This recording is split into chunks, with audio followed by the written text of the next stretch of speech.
जी miss Maria, हुकुम कयो। काफ़ी चेंजिंग अची वई आहे तव्हांजे रवैये में सुल्तान साहब। इन जो को ख़ासि सबब? न मोहतरमा, असां त साॻिया ई आहियूं। हाणे घड़िया काठ हुकुम कयो, कीअं यादि कयो आहे? अॼु जमाल साहब तव्हां वटि कुझु डिस्कस करण जे लाइ अचे पियो।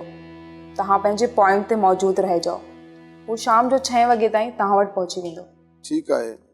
शाम जो कुझु ॿिया महिमान बि मूं वटि अचणा आहिनि, पर जमाल साहब कंहिं ॿी पॉइंट ते मूंसां मिली सघे थो? अच्छा, हाणे अव्हां असांखे डायरेक्शन था ॾियो।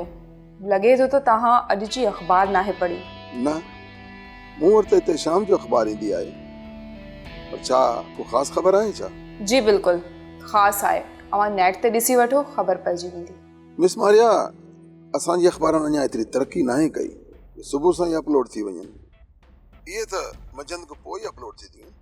ठीकु आहे मिस मारिया, मां ॾिसी थो वठां। जमाल साहब खे चओ त शाम जो भली हलिया अचनि।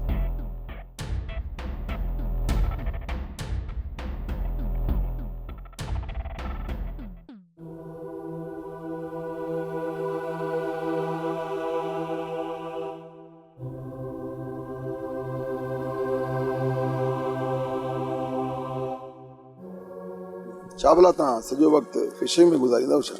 लॻे त ईअं पियो। सुल्तान साहब, फिशिंग जो मज़ो ई पंहिंजो आहे। कीअं जार हड़जे थो ऐं कीअं मच्छरनि खे हुन में फासण जे लाइ हरकत में घुराइणो पवे थो। It's professional skills. इन में एतिरा ई स्किल लॻल आहिनि ऐं ॿिन्ही में जान वठण ऐं जान ॾियण वारो रिस्क आहे। सच वाकई मज़ो आयो। अवां हलो आहे त वधीक सुठो लॻे हा। ख़ैर, शाम जो एसएसपी जमाल विज़िट लाइ अचे पियो। पाण जंहिं डीलर्स खे घुरायो हो न, उन्हनि खे फ़िलहाल रोके छॾियो।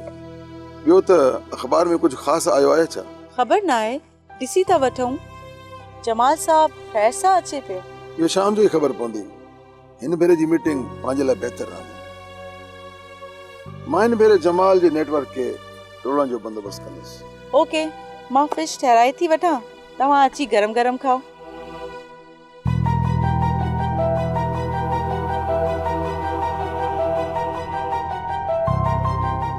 सब्सक्राइब कयो असांजो official YouTube channel Sindh TV HD drama ऐं वधीक अपडेट लाइ बेल आइकन खे क्लिक करियो।